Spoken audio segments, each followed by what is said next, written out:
Praise the lord. ఇందక్కడ సహోదరుడు శశి స్తుతి ఆరాధన చేస్తూ చేతులున్న వాళ్ళందరూ కూడా చేతులు పైకెత్తి దేవుని స్తుతించమని కోరారు. అవునా కదా?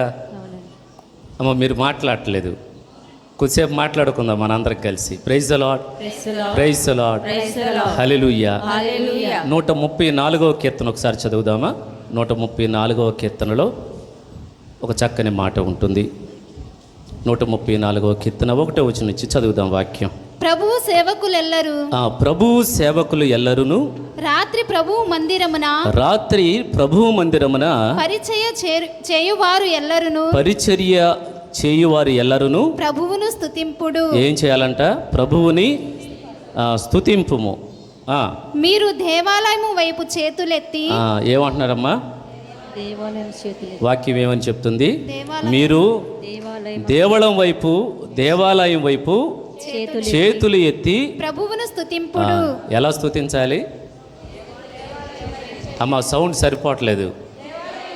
చేతులెత్తి మనం ప్రభువుని స్తుతించాలి. Praise the lord, praise the lord, praise the lord, praise the lord. ఇంకా కొన్ని చేతులు లేవట్లేదమ్మా, కొన్ని చేతులు లేవట్లే.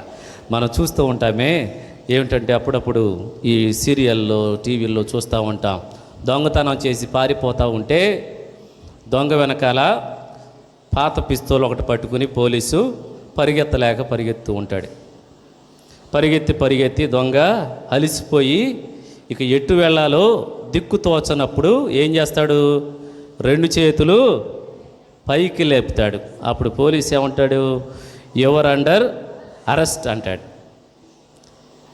ఇక వాడేం చేస్తూ ఉన్నాడంటే, అయ్యా నేను పారిపోలేను, ఇక నాకు శక్తి లేదు, ఇక నేను ఏం చేస్తూ ఉన్నానంటే నన్ను నేను నీకు లోబరుచుకుంటూ ఉన్నా, నేను లొంగిపోతూ ఉన్నా అని ఆయన చేతులు 2 కూడా ఎత్తి లొంగిపోతూ ఉంటాడు. ప్రియ స్నేహితులారా, ఇంకా లొంగనటువంటి హృదయాలు, చేతులు ఇక్కడ చాలా ఉన్నాయి. ఒకసారి ప్రైజ్ ది లార్డ్ చెప్దాం.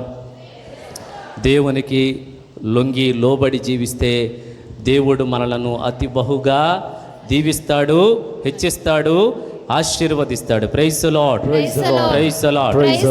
134వ కీర్తన మరొకసారి చదువుదామండి. ప్రభువు సేవకులు ఎల్లరును రాత్రి ప్రభువు మందిరమున పరిచర్య చేయువారు ఎల్లరును ప్రభువును స్తుతించండి. మీరు దేవాలయపు వైపు చేతులెత్తి మీరు దేవుని వైపు, దేవళం వైపు చేతులెత్తి ప్రభువుని స్తుతించి ప్రార్థన చేయండి. అప్పుడేం జరుగుతుందంట? భూమి ఆకాశములను సృజించిన ప్రభువు దేవళం వైపు చేతులెత్తి, దేవుని వైపు చేతులెత్తి ప్రార్థన చేస్తే దేవుడు ఏం చేస్తాడంట? తన యొక్క సింహాసనము నుండి, స్థలము నుండి, సియోను నుండి దేవుడు ఏం చేస్తాడంట? మనల్ని అమ్మా, అమ్మలు ఒకసారి వాక్యంలో ఏముందో చదువమ్మా. భూమి ఆకాశములను సృజించిన ప్రభువు సియోను నుండి మిమ్ము దీవించును గాక. దేవుని యొక్క దీవెన కొరకే వచ్చామా అమ్మ? మాట్లాడలేదు, మాటలు లేవా? మాట్లాడుకోవటం లేదా అమ్మ? మాట్లాడాలి. ఏమంటూ ఉన్నాడు? నేను నిన్ను దీవిస్తాను. నీవు దేవళం వైపు దేవుని తట్టు తిరిగి చేతులెత్తి, అనగా చేతులు ఎత్తటం అంటే ఏమిటి? దీని అర్థం అంటే, అయ్యా నేను నీకు లొంగిపోతూ ఉన్నాను, నన్ను నేను సంపూర్తిగా నీకు సమర్పణ చేసుకుంటూ ఉన్నాను. ప్రియ స్నేహితులారా, మరి రాజుల దినచర్య 2వ గ్రంథంలో 6వ అధ్యాయము 12వ వచనం నుంచి చదివితే, ప్రియ స్నేహితులారా, సొలొమోను ప్రార్థన చేయటానికి నూతనంగా నిర్మించిన దేవాలయ ప్రారంభోత్సవానికి ముందు ప్రార్థన చేస్తూ ఉన్నాడు. మరి ఆయన సొలొమోను ప్రార్థన చేస్తూ, ఆయన ప్రార్థన చేయటానికి ఏం చేస్తూ ఉన్నాడంటే, ఇక్కడ మనం చదువుకుంటూ ఉంటాం 12వ వచనంలో, అంతట సొలొమోను ప్రజలందరూ కూడా చూచుచుండగా పీఠము ముందుట నిలుచుండి ప్రార్థన చేయుటకు గాను ఆయన ప్రార్థన చేయుటకు గాను చేతులెత్తెను. ఏం చేశాడమ్మా? చేతులెత్తి ప్రార్థన చేశాడు. దావీదు కుమారుడు. ప్రియ స్నేహితులారా, ఒక సుందరమైనటువంటి దేవాలయము నిర్మించటము కూడా అది దైవ అనుగ్రహమై ఉండాలి. ఎవరు నిర్మించినటువంటి ఒక గొప్పనైన దేవాలయమును ఈయన నిర్మించి దాన్ని దేవునికి అంకితము చేస్తూ ప్రార్థన చేయటానికి వెళుతున్నాడు. జ్ఞానవంతుడు, దేవునికి అతి మిక్కిలి ప్రియమైనటువంటి వాడు, దేవాలయము నిర్మించిన ఖ్యాతిని పొందుకున్నటువంటి వాడు, ఉన్నతమైనటువంటి స్థితిలో ఉన్నవాడు. కానీ ఆయన ఏం చేస్తూ ఉన్నాడు? ప్రజలందరూ కూడా చూచుచుండగా, కొంతమందికి ఏంటంటే ప్రెస్టేజ్, చేతులు ఎత్తితే చిన్నతనంగా ఫీల్ అవుతారేమో. ప్రియ స్నేహితులారా, కొంతమంది బిడియం, కొంతమంది అలాగే చెప్తారులే, నిర్లక్ష్యం. ప్రియ స్నేహితులారా, కానీ ప్రజలందరూ చూచుచుండగా ఆయన ఏం చేస్తూ ఉన్నాడంటే చేతులెత్తి ప్రార్థన చేయుటకు ఆయన చేతులెత్తి ప్రజలందరి ముందు నిలబడి ఆయన ప్రార్థన చేస్తూ ఉన్నాడు. ప్రియ స్నేహితులారా, చేతులెత్తి ప్రార్థన చేస్తే దేవుడు దీవిస్తాడు. మరి కొద్ది సమయం ఈనాటి ఈ జాగరణ పెంతుకోస్తు పండుగ మహోత్సవానికి ఈ రాత్రికాలం జాగరణ ప్రార్థనలో పాలు పంచుకుంటున్న మనం కొద్ది సమయం వాక్యాన్ని ధ్యానం చేసుకుని ముగించుకుందాం. ఒకసారి గ్రామంలో ఇలాగే ప్రసంగాన్ని ప్రారంభిస్తూ కొద్దిసేపు వాక్యాన్ని ధ్యానం చేసుకుని ముగించుకుందాం అని చెప్పా. వెంటనే ఒక ఆమె రెండో మాట బాగుందండి అంది. ఏమిటా రెండో మాట? ముగించుకోవటం. ప్రియ స్నేహితులారా, ప్రారంభం అవ్వదు, కానీ మనం ముగింపు గురించి ఆలోచన చేయటం సర్వసాధారణమైపోతుంది. ప్రియ స్నేహితులారా, కొద్ది సమయం వాక్యాన్ని ధ్యానం చేసుకుందాం. పెంతుకోస్తు ఈ సందర్భంలో, పండుగ సందర్భంలో ఎందుకు ఈ జాగరణ ప్రార్థన? అది 2008వ సంవత్సరం బెనడిక్టు పోపు గారు, 16వ పోపు గారు పెంతుకోస్తు పండగ సందర్భమున ప్రసంగిస్తూ ఆయన విశ్వాసులను ఉద్దేశించి కొన్ని మాటలను పలికారు. ఆ మాటలనే నేను ఈరోజు మీకు ఈ ఉపోద్గతముగా మొదటి ప్రసంగముగా మీకు తెలియచేస్తూ ఉన్నాను. ఆయన ఏమంటూ ఉన్నాడంటే, ప్రియ స్నేహితులారా, ఆత్మయందు జ్ఞానస్నానము, ఆత్మ నింపుదలలో ఉండేటువంటి ఆనందం, ఆత్మలో జీవించేటువంటి సంతోషకరమైనటువంటి ఆ జీవన విధానమును మరలా మనము ఆ అనుభూతిని అనుభవించటానికి మనం ప్రయత్నం చెయ్యాలి. ఇంతకీ ఈ అనుభూతి ఎక్కడ కలిగిందంటే అపోస్తుల సంఘానికి, ఆదిమ అపోస్తుల సంఘానికి అపోస్తుల కార్యములు 1వ అధ్యాయము 2వ అధ్యాయం చదువుకుంటూ వెళుతుంటే వారందరూ కూడా మనలాగానే అపోస్తులందరూ మేడగద మీద ఉండి ప్రార్థన చేస్తూ పవిత్రాత్మ కొరకు వేచి ఉన్నారు. ఆ ఆత్మదేవుడు వారి మీదకు దిగి వచ్చినప్పుడు వారు పొందుకున్నటువంటి ఆనందము, సంతోషము చాలా గొప్పనైనటువంటి సంఘటన. ఈ అనుభూతి ఆదిమ కథోలిక అపోస్తుల సంఘము అనుభవించింది. ఈ అనుభూతినే ప్రతిదినము కూడా ఈ కథోలిక సంఘము అనుభవించాలి అని ఈ పోపు గారు తన యొక్క ప్రసంగంలో ప్రసంగించటం విశేషం. ప్రియ స్నేహితులారా, ఇంకా మరలా రెండవ మాటగా ఆయన అన్నటువంటి సందర్భం, అలాగే నేడు మనము ఈ పుణ్యక్షేత్రంలో ఏర్పాటు చేసుకున్నటువంటి ఈ సంఘటన, ఈ రెండు కూడా సరి సమానముగా తూగుతూ ఉన్నాయి. ఏమన్నాడంటే, అపోస్తులతో కలిసి తల్లి మరియా ప్రార్థన చేసింది. అపోస్తుల కార్యములు 1వ అధ్యాయములో ఈ మాటను చదువుకుంటూ ఉంటాం. యేసు ప్రభు శిష్యులను విడిచిపెట్టి వెళుతూ శిష్యులకు ప్రతినిధిగా నిలిచినటువంటి తను ప్రేమించిన యోహానికి తన తల్లిని ఇస్తూ ఉన్నాడు. ఇక్కడ చాలామంది ఏమంటూ ఉంటారంటే, ఒంటరిగా అయిపోతుంది మరియ తల్లి, అందుకే మరియ తల్లిని అపోస్తులకు క్రీస్తు ప్రభు అప్పగించాడు అంటారు. నా మట్టుకైతే దానికి నేను ఏకీభవించను. కారణం ఏమిటంటే, మరియ తల్లి ఆమెలో పిరికితనం లేదు. దేవుని యందు పెంకుతనము మొండితనము తప్ప ఆమెలో పిరికితనము లేదు. ఆమెలో ఒంటరితనము లేదు. తెలిసి తెలియనటువంటి ప్రాయములోనే గాబ్రియేలు సన్మస్కుడు చెప్పినటువంటి మాటలలో ఉన్న ఆ గొప్పనైన పరమార్థాన్ని గ్రహించినటువంటి తల్లి మరియా.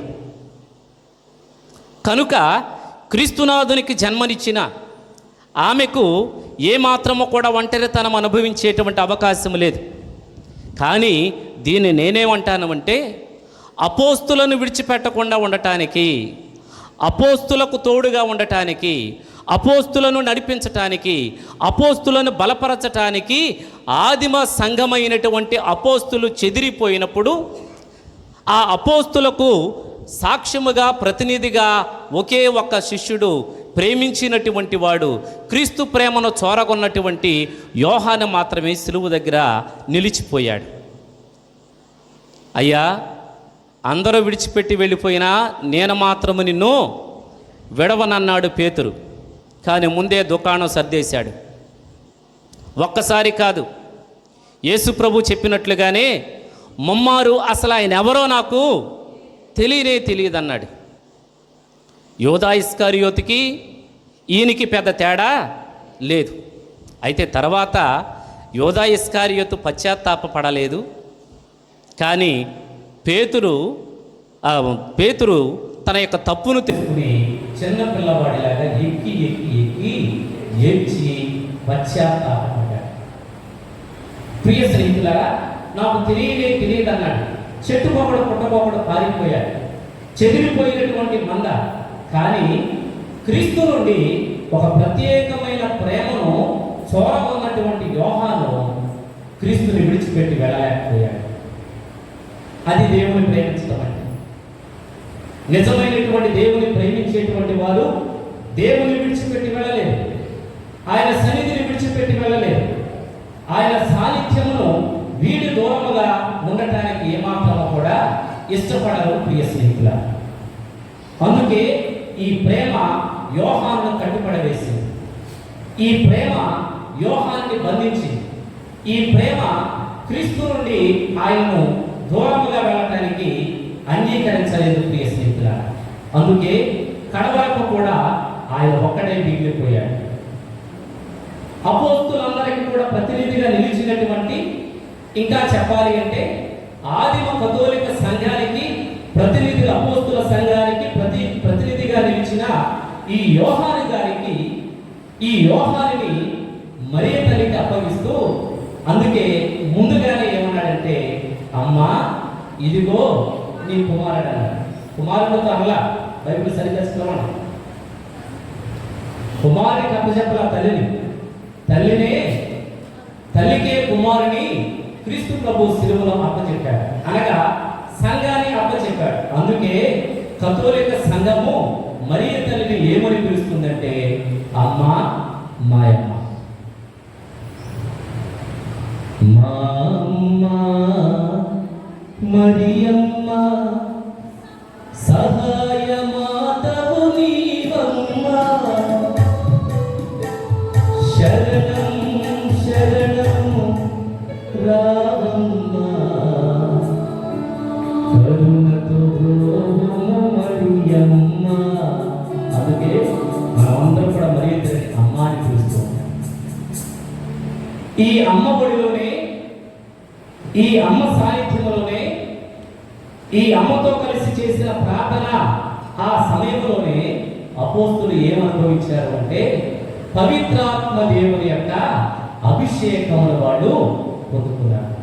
చూడండి, ఇది యాదృచ్ఛికమో దేవుని యొక్క చిత్తమో తెలియదు, కానీ మేత్రానులే స్వయముగా ఏం చెప్పారు అంటే, ఈ ప్రార్థన ఎక్కడో ఏర్పాటు చేయాలనుకున్నాం. కానీ మేత్రానులే ముందుకు వచ్చి ఏమి చెప్పారంటే, ఈ ప్రార్థన ఎక్కడ జరగాలి అంటే గుణదల మాత పుణ్యక్షేత్రంలోనే జరగాలి. ఒకసారి గట్టిగా సపోర్ట్ పడతాం.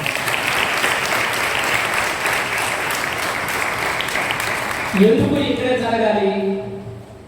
ఎందుకు ఇక్కడే జరగాలంటే, మరియ తల్లి అపోస్తులతో కలిసి ప్రార్థన చేసినప్పుడే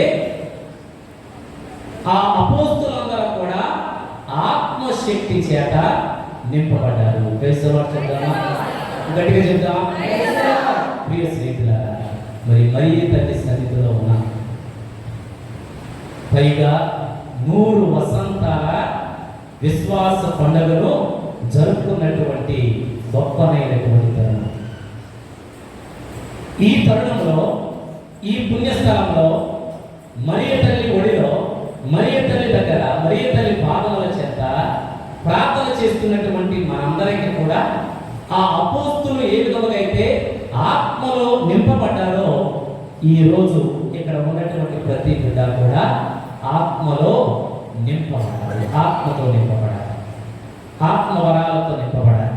అందుకే ఆ 16వ బెనడిక్ట్ పోపు గారు ఏమన్నారంటే, మరియ తల్లితో కలిసి మనందరం కూడా మళ్ళా ప్రార్థన చేద్దాం. ఆదిమ అపోస్తులు ఏ విధంగా అయితే ఆత్మ చేత బలపడ్డారో, మనము కూడా పవిత్రాత్మ శక్తి చేత బలపడటానికి ప్రయత్నం చేయండి అని ఆయన పిలుపునిచ్చారు. ప్రియ స్నేహితులారా, ఇంకా ఆయన ఏమన్నారంటే తన యొక్క ప్రసంగంలో, అపోస్తుల మీద పవిత్రాత్మ దేవుడు దిగి రావటాన్ని ఆయన దేనితో పోల్చాడు అంటే, క్రీస్తు ప్రభు పరిపూర్తి చేసినటువంటి దైవరాజ్య సువార్త వ్యాప్తికి ఇది ఒక మకుటము ఒక కిరీటం అన్నాడు.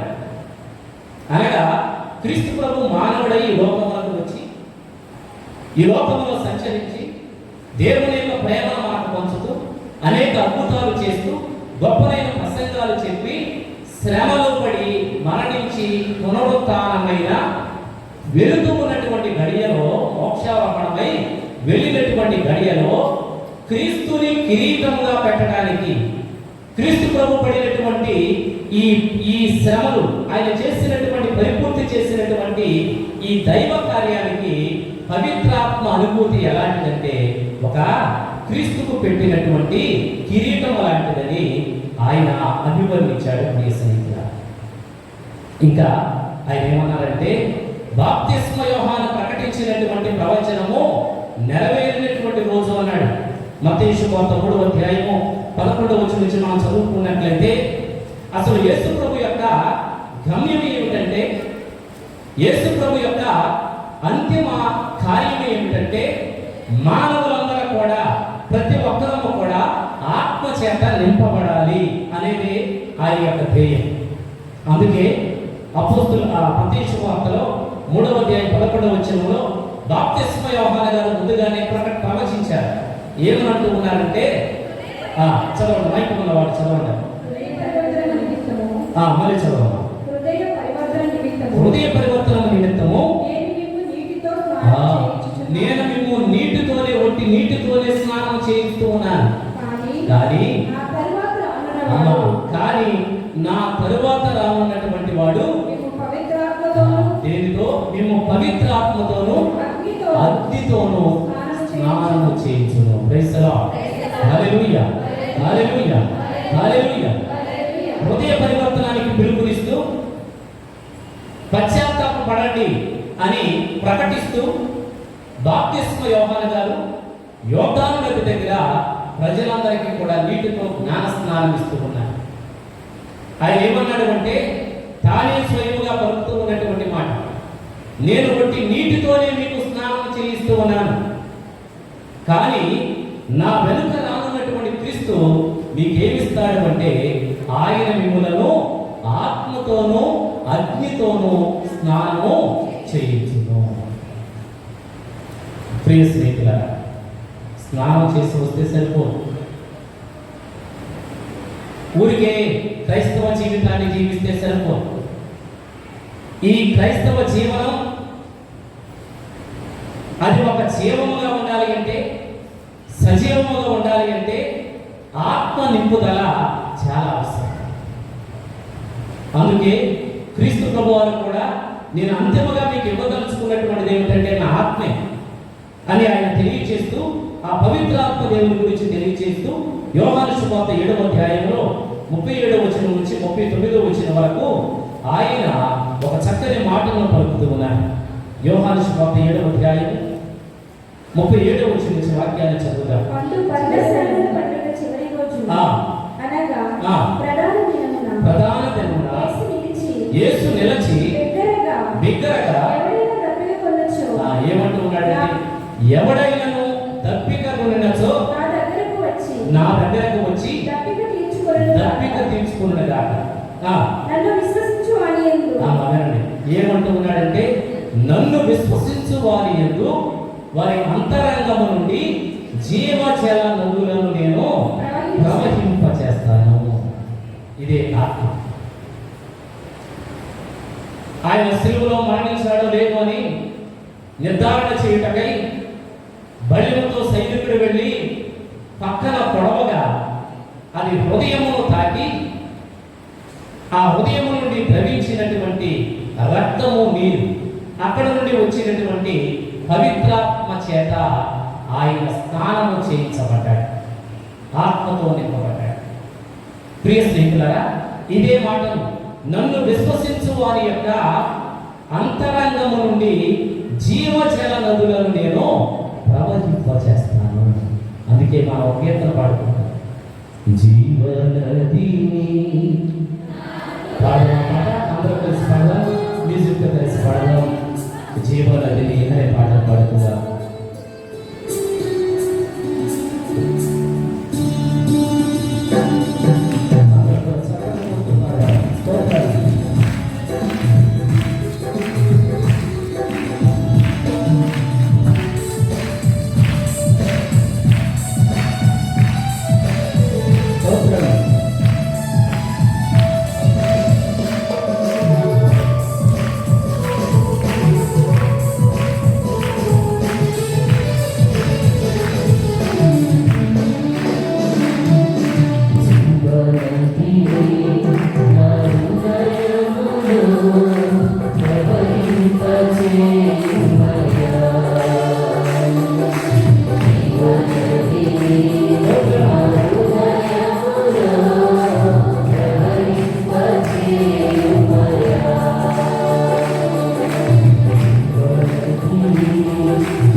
రెండవ వాటికన్ మహాసభ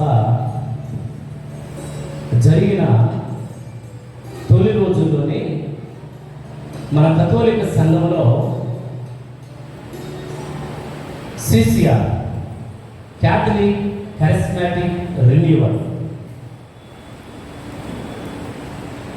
కథోలిక ఆత్మలో నూతనత్వం నూతనీకరణ సభలు అనేవి ఎక్కువగా ఊపందుకున్నాయి. ముఖ్యంగా 1967వ సంవత్సరంలో యుఎస్ఏలో అమెరికాలో డ్రిక్వల్సే అనేటువంటి ప్రాంతంలో అక్కడ ఉన్నటువంటి కాన్వెంట్స్లో, సెమినరీలో, అలాగే హాస్టల్స్లో, కాలేజెస్లో యువకుల ద్వారానే ఎక్కువగా ఈ పవిత్రాత్మ నూతనీకరణ సభలు అనేటువంటివి ఎక్కువగా నిర్వహించబడుతూ ఉండేవి. ఇవి ఎక్కువగా శనివారం పూట, ఆదివారం రోజున ఆసక్తి కలిగినటువంటి యువతి యువకులు గురువుల ద్వారా, అలాగే ఆత్మచేత నింపబడినటువంటి కొంతమంది విశ్వాసుల యొక్క ప్రార్థన విధానంలో ఈ చిన్న చిన్న బృందాలుగా ఏర్పడి ఈ నూతనీకరణ సభలు ఎక్కువగా నిర్వహించడం ప్రారంభించబడ్డాయి. ప్రియ స్నేహితులారా, అది ఊపందుకుంది. అప్పుడు చాలామంది వేరి క్రియేటర్ స్పిరితుస్ అని ఆత్మదేవ మాపైకి దిగిరండి అని లాటిన్ భాషలో మొదటిగా పాడటం ప్రారంభించారు. ఈ పాటను మన ప్రసాదమ్మ గారు ఈరోజు మనందరి కోసం పాడతారు. తర్వాత ఆత్మదేవ మా పైకి రండి, ఆత్మదేవ మమ్మల్ని అభిషేకించండి అని వారు పాడటం ప్రారంభించారు.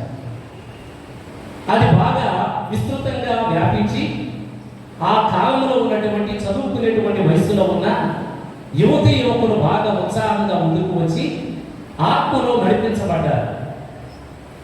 ఈ ఆత్మ నడిపింపు కొరకు ఆనాటి గురువులు, అలాగే చాలామంది ఆత్మ నింపుదల కలిగినటువంటి నూతనీకరణ సభలో పనిచేసేటువంటి సాదా సేదా అయినటువంటి విశ్వాసులు, కుటుంబ జీవితాన్ని జీవిస్తున్నటువంటి విశ్వాసులు, వారు ఈ యువత యువకులను ప్రోత్సహిస్తూ, ప్రియ స్నేహితులారా, అపోస్తుల కార్యాల నుంచి ఎక్కువగా వాక్యాన్ని చదవమనేవాడు. ఎందుకు అపోస్తుల కార్యం అంటే, ప్రియ స్నేహితులారా, అపోస్తుల కార్యంలో ఉన్నటువంటి అపోస్తులు వేరు. సువిశేష పట్టణాలలో క్రీస్తు ప్రభు అంత్యగడియలో, అనగా శిలువ మరణం తర్వాత ఉన్నటువంటి అపోస్తుల యొక్క జీవన విధానం వేరు. ఇక యోహాను శుభవార్తలో మనం 21వ అధ్యాయంలో చదువుకుంటూ వెళుతుంటే, యేసు ప్రభు చనిపోయిన తర్వాత పేతురు ఏమన్నాడు అంటే, అయ్యా యేసు చనిపోయాడు, ఇక మన జీవితంలో ఏముందంటే శూన్యం, ఇక ఏమీ లేదు, కనుక ఏమి చేద్దామంటే ఆయన ఏమన్నాడంటే, పేతురు ప్రథమంగా పిలువబడిన వాడు కదా, రాయి లాంటి వాడు అన్నాడు కదా క్రీస్తు, నీ మీదే సంఘాన్ని స్థాపిస్తానన్నాడు కదా. ప్రియ స్నేహితులారా, ఈ పేతురు ఏకంగా ఏమంటూ ఉన్నాడంటే, నేను చేపలు పట్టుకోవడానికి వెళ్ళబోతూ ఉన్నాను. అసలు ఈ పేతురు యొక్క ప్రస్థానం ఎక్కడి నుంచి ప్రారంభమైంది? ఆయన అసలు జీవితం ఎక్కడి నుంచి ప్రారంభమైంది? చేపలు పట్టేవాడే. గలిలయ సరస్సు తీరమా చేపలు పడుతూ ఉండగా ఆయనను చూసి యేసు ప్రభు పిలిచి ఏమన్నాడు అంటే, పేతురు, నువ్వు రాయి లాంటి వాడు, నీ రాతి మీద నా సంఘాన్ని నిర్మిస్తాను, ఇక నుంచి నీవు చేపలు పట్టువానిగా కాకుండా నేను నిన్ను మనుషులను పట్టువానిగా చేస్తాను అన్నాడు. కానీ పేతురు మర్చిపోయాడు ఆ మాట. మరిచిపోయి మనుషులను పట్టవలసింది, ఆత్మను రక్షించవలసినటువంటి కార్యంలో నిమగ్నమై ఉండవలసినటువంటి ఈ పేతురు ఏం చేస్తూ ఉన్నాడు అంటే, ఆత్మలను విడిచిపెట్టి చేపల వెనకాల పడ్డాడు. చేపల వెనకాల పడ్డాడు. రాత్రంతయు శ్రమ పడినా రాలేదు ప్రభు జయము, రహదారులు వెతకినను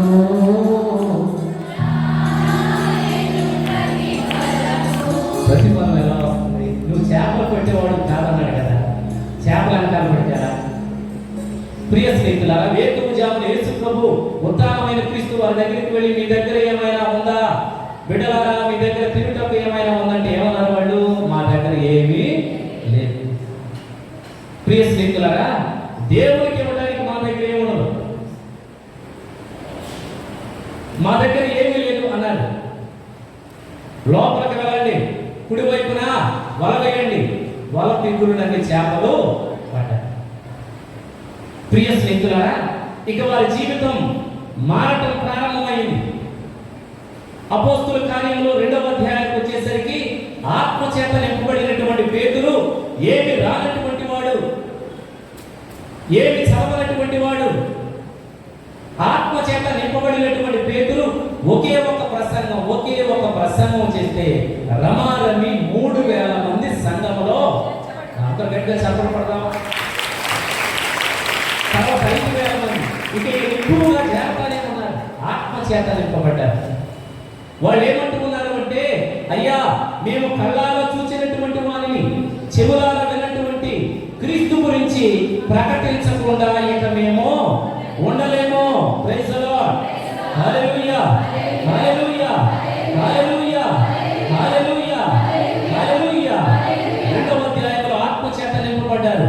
4వ అధ్యాయానికి వచ్చేసరికి ప్రియ స్నేహితులారా, వారు ఏమంటూ ఉన్నారంటే, 20వ వచనం నుంచి చదివినట్లయితే, 4వ అధ్యాయం అపోస్తుల కార్యములు 20వ వచనం నుంచి చదివినట్లయితే, ఏలైనా మేము మా కన్నులారా చూచిన దాన్ని గురించి, చెవులారా విన్న దాన్ని గురించి, క్రీస్తు గురించి మాట్లాడకుండా మేము ఉండలేము. మనం ఉండలేము, నేత్ర లేకపోతే ఉండలేము, గాలి లేకపోతే ఉండలేము, ఏసీ లేకపోతే ఉండలేము, టీవీ లేకపోతే ఉండలేము, సీరియల్ చూడకపోతే ఉండలేము, సినిమాలు చూడకపోతే ఉండలేము, అలాగే సెల్ ఫోన్ లేకపోతే అస్సలు ఉండలేము. ఈ ప్రసంగం జరుగుతూనే ఉంటుంది. ఏదో పెద్ద పని ఉన్నటువంటి ఆఫీసర్ లాగా చేతితో కిందకి పైకి, పైకి కిందకి సెల్ ఫోన్ని కదిలిస్తూ ఉంటాడు, ఆడిస్తూ ఉంటాడు. కానీ ఇక్కడ పోలేరు కదులుతుంది, ఇది మాత్రం వాడు గమనించుకున్నాడు. Praise the lord, hallelujah, hallelujah, హల్లెలూయా.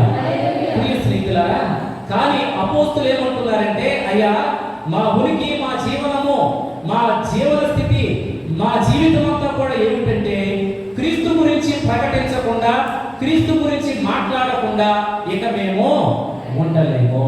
ఒక మాట్లాడిందండి, ప్రతి ఇంటి తలుపు తట్టింది. యోహాను సువార్త 4వ అధ్యాయంలో చదువుతాం.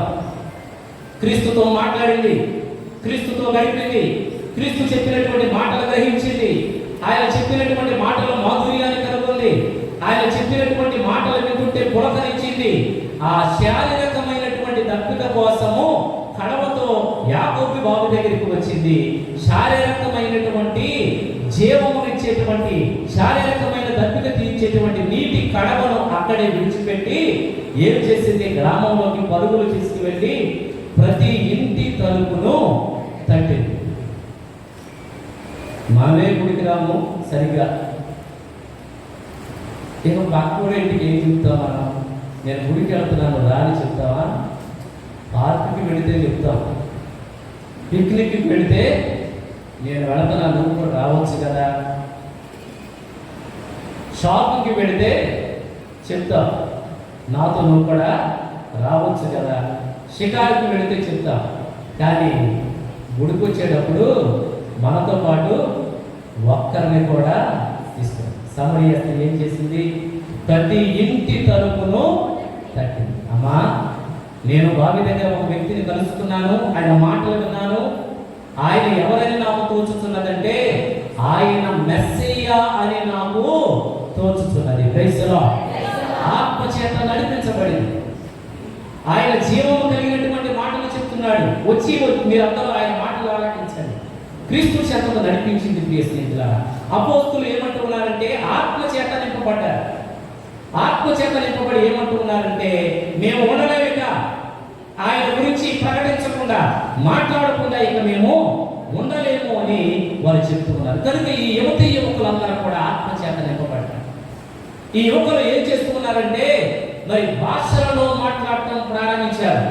Speaking in tongues. పెంతెకొస్తు పండగ దినమున అపోస్తులకు జరిగినటువంటి కార్యం ఏమిటంటే ఆత్మదేవుడు వారి పైన దిగి వచ్చినప్పుడు వారు అన్య భాషలలో మాట్లాడటం ప్రారంభించారు.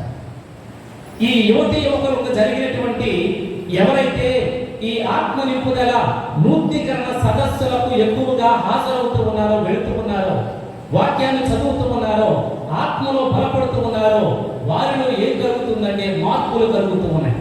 వారు నిదానంగా ఏం చేయగలుగుతూ ఉన్నారంటే అన్య భాషలలో మాట్లాడటం ప్రారంభించారు. అలాగే ప్రవచించడం ప్రారంభించారు. అలాగే ప్రియ స్నేహితులారా, వారు పరిచర్యలు చేయటం ప్రారంభించారు. క్యారిజం, దేవుని యొక్క వాక్య పరిచర్య చేయటం ప్రారంభించారు. ఇది ఎలా మనకి సాధ్యమవుతుందంటే మనము ఆత్మ ప్రేరణ కలిగి ఉన్నట్లయితేనే.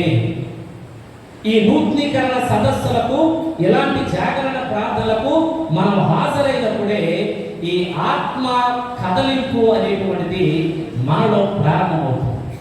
ఈ ఆత్మ అనుభూతి అనేటువంటిది దేవుని స్తుతించినప్పుడు, ఆరాధన చేసినప్పుడు, వాక్యాన్ని శ్రద్ధగా ఆలకించినప్పుడు ఆ వాక్యము మనలోనికి వెళ్ళి మనలను రంజింప చేస్తుంది. ప్రియ స్నేహితులారా, అందుకే ఎమ్మోవ మార్గంలో క్రీస్తు వారితో లేఖనాలతో మాట్లాడుతూ ఉన్నప్పుడు అపోస్తులు చెప్పినటువంటి మాట ఏమిటంటే ఆయన మనతో లేఖనాలు వివరించినప్పుడు మన మనస్సులు, మన హృదయములు ప్రజ్వరిల్లలేదా?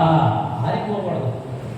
మన జీవితం ఎలా ఉంటుందంటే చతికిలబడినటువంటి సంఘాలలాగా మారిపోతుంది. మన కథోలిక సంఘాలు జీవము చనిపోతూ ఉంది, ఆత్మ చనిపోతూ ఉంది. ప్రియ స్నేహితుల, ఆత్మ అగ్ని ఆరిపోకుండా ఉండాలి. విశ్వాసం అనేటువంటి ఆ నూనెను నిత్యము పోస్తూ ఉన్నప్పుడే ఆత్మ ఆ రగిలింపు అనేటువంటిది మనలో ఉంటూ ఉంటుంది. ప్రియ స్నేహితుల, కనుక ఇది పాకి 238 దేశాలలో ఈ ఆ నూతనీకరణ సదస్సులు అనేటువంటివి ఊపందుకున్నాయి. అలాగే 120 మిలియన్ క్యాథలిక్స్ అందరూ కూడా ఆత్మ చేత అభిషేకాన్ని పొందుతున్నారు. ప్రియ స్నేహితులారా, ఇదే వాక్యాన్ని కొనసాగింపుగా ఏమంటూ ఉన్నారు అంటే ఆయన, ప్రియ స్నేహితులారా, ఇది మన కథోలిక సంఘంలో రాను రాను అంతరించిపోతుంది. ఈ ఆత్మాభిషేకము మరలా మనం పొందుకోవాలి. మరలా ఆత్మలో మనం జ్ఞానస్నానం పొందాలి. ఆత్మ నింపుదల మనకు అవసరమని ఆ పోపు గారు పదే విన్నపిస్తూ ఉన్నారు. ప్రియ స్నేహితులారా, అది 1897వ సంవత్సరం సిస్టర్ ఎలీనా గ్యూరా అనేటువంటి వారికి ఒక ప్రేరేపణ వచ్చింది. ఆ ప్రేరేపణ ద్వారా 13వ లియో పోపు గారు ఏమి చెప్పారంటే, విశ్వలేఖ రాస్తూ ఆయన చెప్పినటువంటి మాట ఏమిటంటే పవిత్రాత్మ రాకడ వరకు నవదిన జపాలు చెప్పాలి. ప్రియ స్నేహితులారా, మరి మా బృందం ఉంది ఇక్కడ, మేత్రాసన బృందం. ఈ బృందం అంతా కూడా నవదిన ప్రార్థన చేసింది. క్రీస్తు మోక్షారోహణమైనటువంటి సమయం నుండి పెంతుకోస్తు పండుగ వరకు కూడా కథోలిక సంఘం ఏం చేయాలంటే పవిత్రాత్మ దేవుని అభ్యర్థన కొరకు ప్రత్యేకముగా నవదిన ప్రార్థనలు చేయాలి. వాస్తవం చెప్పాలి అంటే మనం రకరకాల పండుగలను ఉద్దేశించి నవదిన జపాలు చేస్తాం. కానీ బైబిల్ గ్రంథం ప్రకారం చదివితే బైబిల్ గ్రంథంలో శ్రీ సభ కూడా అధికారపూర్వకముగా ఏర్పాటు చేసినటువంటి నవదిన జపము ఒకే ఒకటి. అదేమిటంటే పవిత్రాత్మ కొరకు క్రీస్తు పునరుత్థానమైనటువంటి గడియ నుండి, మోక్షారోహణమైన గడియ నుండి పవిత్రాత్మ దేవుడు పెంతుకోస్తు రోజున దిగి వచ్చే వరకు కూడా కథోలిక సంఘం ఏమి చేయాలంటే పవిత్రాత్మ దేవుని కొరకు నవదిన జపములు చెప్పించాలి. ఇది బైబిల్ ఆధారం ఏమిటంటే ఉద్దానమైనటువంటి క్రీస్తు అపోస్తులకు చెప్పాడు. ఏమని? మీరు గలిలయలో ఉండండి, ఆత్మదేవుని యొక్క అభిషేకము మీకు వచ్చే వరకు కూడా అక్కడే వేచి ఉండి ప్రార్థన చేయమన్నాడు. అదే నవదిన ప్రార్థన. మరి బృందం అంతా కూడా ఈరోజు ప్రార్థన కొరకు నవదిన జపాలు చెప్పింది. ప్రియ స్నేహితులారా, మరి విశ్వశ్రీ సభ అధికారపూర్వకముగా పవిత్రాత్మ దేవుని కొరకే నవదిన జపాలు చెప్పమని కోరుతూ ఉంది. ప్రియ స్నేహితులారా, రెండవ జాన్ పాల్ పోపు గారు ఏమంటున్నారంటే ఆయన దీనికి భిన్నంగా ఏమంటున్నాడంటే క్రైస్తవ సంఘము జీవన విధానము, సామాజిక జీవన విధానము మారిపోయింది. ఇప్పుడు ఎక్కడ చూసినా కానీ ఐహికమైనటువంటి విషయాలు, లౌకికపరమైనటువంటి విషయాలు, ఆత్మీయముగా జీవించడానికి బదులుగా శారీరకంగానే అనగా శారీరకమైనటువంటి విషయాలకి ఎక్కువగా మొగ్గు చూపుతూ నేటి లోకము పెరిగిపోతూ ఉన్నటువంటి రీతిని ఆయన ఎండగడుతూ ఉన్నాడు. ఇంకా ఏమంటూ ఉన్నాడంటే క్రైస్తవ జీవనంలో, మానవ లోకంలో క్రీస్తు ఉన్నాడా లేడా అని ప్రశ్నిస్తూ ఉన్నాడు. అసలు మన జీవన విధానంలో క్రీస్తు ఉనికి మనలో ఉందా లేదా అని ఆయన ప్రశ్నిస్తూ ఉన్నాడు. ఒకసారి దేవుడు వచ్చి ఒక పెద్ద ఆయన దగ్గరికి వచ్చి మొరపెట్టుకున్నాడు. ఏమిటంటే, అయ్యా నాకు అసలు విశ్రాంతి లేదు, ప్రజలందరూ నా దగ్గరికి వచ్చి విసిగిస్తున్నారు, నాకు టీవీ కావాలి, నాకు ఫ్రిడ్జ్ కావాలి, మా అమ్మాయికి ఒక గవర్నమెంట్ జాబ్ కావాలి, మా అమ్మాయికి పిల్లలు కావాలి, ఉద్యోగం కావాలి, చంపేస్తున్నారు, నన్ను అసలు ఊపిరాడినట్టుగా, నేను ఎక్కడైనా దాక్కోవాలనిపిస్తుంది, ఒకరోజు నేను ఎక్కడ దాక్కోవాలి చెప్పమన్నాడు. ఆ పెద్ద ఆయన పప్పును నవ్వాడు. నువ్వు దేవుడివి, నేనే కొట్టి మనిషిని, నేను నీకు చెప్పే అంత వాడినా అని నవ్వి, సరే ఎందుకు అడుగుతున్నారు కాబట్టి చెప్తున్నా, నరుడు నీ దగ్గరికి రాకుండా ఉండాలంటే నువ్వు ఎక్కడ దాక్కోవాలంటే నరుని యొక్క హృదయంలో దాక్కు. నరుని యొక్క హృదయంలో నువ్వు దాక్కుంటే సచ్చినా నీ జోలికైనా రాడు. ప్రియ స్నేహితులారా, మనం దేవుని రకరకాలుగా వెతుకుతూ ఉన్నాం. ఎంతసేపు కూడా ఇహపరమైనటువంటి విషయాల్లోనే మొగ్గు చూపుతూ ఉన్నాం. తన ఇంటికి వచ్చాడు క్రీస్తు, మార్తా మరియ ఇంటికి. మార్తమేమో పెక్కు పనులతో సతమతమైపోతుంది, మరియమేమో యేసు పాదాల చేత కూర్చుని వాక్యాన్ని ఆరాధిస్తుంది. మరియమ్మ శ్రేష్టమైన దాన్ని కోరుకుందని క్రీస్తు అన్నాడు కదా.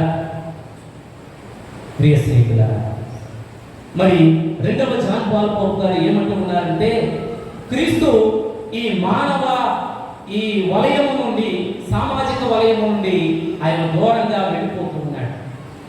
రాను రాను క్రీస్తు ఉనికి మన జీవితంలో కనుమరుగైపోయేటువంటి పరిస్థితి ఏర్పడుతూ ఉన్నది. కనుక దీనికి కారణం ఏమిటంటే మనిషి ఆత్మీయముగా జీవించడానికి మొగ్గు చూపడం లేదు. స్వార్థము, వంచన, కోపము, క్రోధము, గలతీయులకు రాసినటువంటి లేఖ 5వ అధ్యాయంలో మనం చదువుకుంటూ ఉంటాం. శారీరకమైనటువంటి విషయాలు, అలాగే ఆత్మ ఫలాల గురించి కూడా చదువుకుంటాం. ఈ శారీరకమైనటువంటి విషయములకే ఎక్కువ మనిషి బ్రతుకు చూపుతూ ఉన్నాడు, కానీ ఆత్మ గురించి ఆలోచన చేయటం మానివేస్తూ ఉన్నాడు అని ఆయన వాపోతూ ఉన్నాడు. కనుక క్రీస్తునాథుని యొక్క ఉనికిని మన జీవితంలో అనుభవించాలి. అదే నిజమైనటువంటి పెంతుకోస్తు. రోమీయులకు రాసినటువంటి లేఖ 5వ అధ్యాయం 5వ వచనంలో, రోమీయులకు రాసినటువంటి లేఖలో 5వ అధ్యాయం 5వ వచనంలో ఒక చక్కని మాటను చదువుకుంటూ ఉంటాం. ఈ నిరీక్షణ మనకు నిరాశను కలిగించదు. ఏలైనా దేవుడు దానముగా మనకు చూడండి, దేవుడు దానముగా మనకి వసగిన పవిత్రాత్మ ద్వారా తన ప్రేమతో మన హృదయములను దేవుడు మనకు దానముగా వసగినటువంటి ఈ పవిత్రాత్మ శక్తి ద్వారానే దైవ ప్రేమ, మానవ ప్రేమ ఏంటో మనకు అర్థమవుతుంది. ఆత్మ మీ మీదకు దిగి వచ్చినప్పుడు అన్ని విషయములో కూడా మీకు అవగతమవుతాయని క్రీస్తు ప్రభు ముందుగానే అపోస్తులకు తెలియజేసినటువంటి మాట. ప్రియ స్నేహితులారా, అలాగే కొరింథీ సంఘానికి రాసినటువంటి మొదటి లేఖలో 12వ అధ్యాయం 3వ వచనంలో ఆత్మదేవుడు వచ్చినప్పుడు, ఆత్మదేవునికి అభిషేకము మనకు కలిగినప్పుడు మనలో ఏం జరుగుతుందంటే, యేసే ప్రభువు అని మనము ఆత్మ ద్వారా రూఢిగా, బలముగా, గట్టిగా చెప్పగలుగుతామని ఆత్మదేవుని యొక్క ప్రేరణ ద్వారా అని ఈ సంఘానికి రాసినటువంటి లేఖలో పౌలు గారు తెలియజేస్తూ ఉన్నారు. 12వ అధ్యాయం 3వ వచనం చదువుతారు. ఒకరు చదవమ్మా. కనుకనే దేవుని ఆత్మ వచ్చి మాట్లాడు, ఏ వ్యక్తియు యేసు నాశనమగును గాక అని పలుకజాలడని గ్రహింపవలెను. పవిత్రాత్మ చేత తప్ప ఏ వ్యక్తియు ఏ వ్యక్తియు యేసే ప్రభువు అని అంగీకరింపజాలడు. Praise the lord, praise the lord, praise the lord. కనుక ఏమంటున్నారంటే అపోస్తులు, అయ్యా మేము ఆదిలో ఉన్నటువంటి ఆ వాక్కుని ఏం చేశామంటే మేము చూసాం, మేము శ్వాసలాగా పీల్చుకున్నాం, మేము దాన్ని సృజించాం, దాన్ని మేము అనుభవించాం. కనుక ఆత్మతో నింపబడినటువంటి వాడు ఏం చేస్తాడంటే క్రీస్తు యొక్క ఉనికిని తన జీవితంలో కనుగొంటాడు. అందుకే ఆత్మ నింపుదల చాలా అవసరమని ఆయన తెలియజేస్తూ ఉన్నాడు. ఇంకా రోమీయులకు రాసినటువంటి లేఖలో 8వ అధ్యాయంలో 13 నుంచి 16 వచ్చిన వరకు చదివితే, మరి దేవుడు మనకి ఇచ్చినటువంటి ఆత్మ మనలను పిరికివానిగా చేయు ఆత్మ కాదు అని తెలియజేస్తూ ఏమంటూ ఉన్నాడు, ఆ ఆత్మ ఏం చేస్తుందంటే మనము దేవునికి ప్రియమైనటువంటి దత్తపుత్రులుగా చేసి, అబ్బా తండ్రి, అయ్యా మా నాన్న, మా తండ్రి, మా అబ్బా అనగా ఒక సన్నిహితమైనటువంటి బంధాన్ని ఈ త్రియేక దేవునితో మమేకమయ్యేటట్లు, ముడివేయబడేటట్లు ఈ ఆత్మదేవుడు చేస్తాడు. ఈ ఆత్మదేవుని ప్రేరణ చేత ప్రియ స్నేహితులారా దేవుని యొక్క ఉనికిని మనం ఎక్కువగా తెలుసుకోగలుగుతాం. అలాగే మన జీవన విధానము క్రీస్తు సువార్తకు అనుగుణంగా సజీవముగా జీవించడానికి ప్రయత్నం చేయగలుగుతూ ఉంటాం. కనుక ఆ ఆత్మదేవుడు మనల్ని అభిషేకించాలని, దీవించాలని, తన ఆత్మ ఫలాలతో నింపాలని ఈ ఆరాధనలో మనందరూ కూడా ప్రార్థన చేసుకున్నాం.